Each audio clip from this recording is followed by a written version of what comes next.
कई बार किसान भाइयों ऐसा होता है कि हमारे धान के दाने खाली रह जाते हैं, दाने का भराव नहीं हो पाता है, जिससे हमें उत्पादन में काफ़ी कमी देखने को मिलती है। उत्पादन हमें अच्छा ज़्यादा नहीं मिल पाता है। अगर आपके 10% दाने का भराव नहीं होगा तो सीधा सीधा उत्पादन पे भी 10% की कमी ही आने वाली है, क्योंकि जितने दाने का भराव होगा, जितनी अधिक संख्या में दाने आपके भर पाएंगे, उतना ही अच्छा और ज़्यादा उत्पादन मिल पाएगा। बहुत सारी जगह पर अभी बालियाँ निकल आई हैं, कुछ जगह पर बालियाँ निकल रही हैं, तो कुछ जगह पर बालियाँ निकलने वाली हैं। हालाँकि इस साल धान की फसल उतना अच्छी नहीं है जितना हर साल होती थी।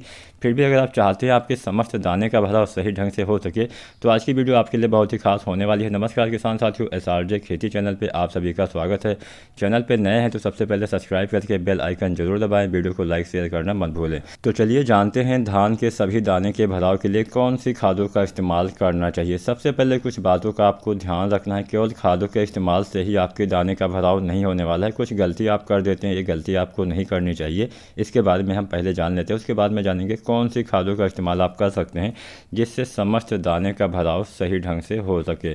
सबसे पहली और सबसे बड़ी सावधानी आपको केवल एक बात पे रखना है कि कभी भी आपको जब आपके धान में बालियां निकलने वाली हो या फिर गबोड़ अवस्था में फसल हो, चाहे फ्लावरिंग की स्टेज में हो, चाहे दाने के भराव वाला समय हो, यानी जब तक दाने आपके मजबूत ना हो जाएं, अभी से लेकर तब तक आपको क्या करना है, खेत में पानी आपके कम नहीं होना चाहिए। नमी की कमी रहेगी तो उत्पादन पे तो फर्क पड़ेगा ही पड़ेगा, साथ में दाने के भराव में ही भी दिक्कत आने वाली है। दाने का भराव सही ढंग से नहीं हो पाएगा। तो हल्की हल्की सिंचाई करके भी आप नमी बना सकते हैं। इस साल बरसात उतना अच्छी हो नहीं रही है, तो इसलिए हल्की हल्की सिंचाई आप समय समय पे अपने आवश्यकता अनुसार करते रहेंगे तो आपके दाने के भराव में कोई ज़्यादा दिक्कत का सामना नहीं करना पड़ेगा। तो सबसे पहले तो नमी बना के रखनी है। उसके बाद में एक सावधानी ये भी बरतनी है कि जब आपकी धान की फसल में फ्लावरिंग की स्टेज होती है, फूल वाली अवस्था, उस अवस्था में कुछ भी चीज़ें आपको छिड़काव के रूप में यानी स्प्रे के रूप में अपने धान की फसल में बिल्कुल भी नहीं करना है। चाहे कोई NPK हो, चाहे कोई इंसेक्टिसाइड हो, चाहे कोई फंगिसाइड हो, कुछ भी चीज़ें हो, आपको स्प्रे बिल्कुल भी नहीं करना है। अगर आप करते हैं तो आप खुद ही अपने दाने के भराव में रुकावट पैदा कर रहे हैं, तो इसका आपको ध्यान रखना है। कुछ प्राकृतिक कारण भी होते हैं, जैसे बहुत तेज़ हवाएं चल जाना, बहुत तेज़ बरसात हो जाना, अचानक से ये सब अगर हो जाता है और वो भी आपके धान में अगर फ्लावरिंग की स्टेज होती है, तो इससे परागण की जो प्रक्रिया है, जिससे आपके फ्लावर से दाने कन्वर्ट होते हैं, वो प्रक्रिया बाधित होती है, अच्छे से नहीं हो पाती है, जिससे आपके दाने खाली रह सकते हैं। तो इसलिए प्राकृतिक कारण को तो हम दूर कर नहीं सकते, लेकिन जो हमारे हाथ में है वो तो हम कर ही सकते हैं। नमी बना के रखिए और फ्लावरिंग की स्टेज में कोई भी चीज़ें छिड़काव मत करिए।